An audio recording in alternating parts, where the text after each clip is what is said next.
মরক্কোয় অনুষ্ঠিত হতে যাওয়া বামন বা খর্বাকৃতি ফুটবল বিশ্বকাপ সামনে রেখে প্রস্তুতি শুরু করেছে সুদানের জাতীয় দল।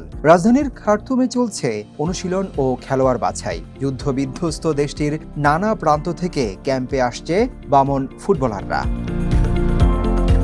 ক্যাম্পে কোচদের তত্ত্বাবধানে কঠোর অনুশীলনের পাশাপাশি প্রস্তুতি ম্যাচও খেলছে জাতীয় খর্বাকৃতি ফুটবল দলের খেলোয়াড়রা।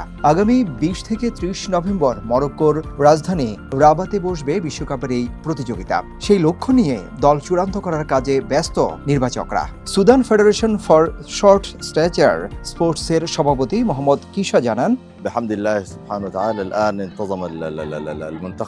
বিশ্বকাপে নিজের সর্বোচ্চ সামর্থ্য দিয়ে খেলব।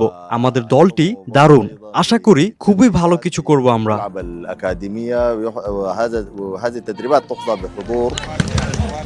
খেলোয়াড় নিজার ইসহাক বলেন,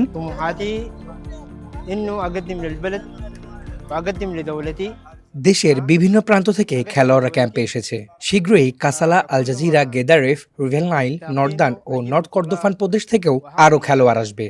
নানা বাধা ও চ্যালেঞ্জ অতিক্রম করে দল গোছানোর কাজ করছেন তারা।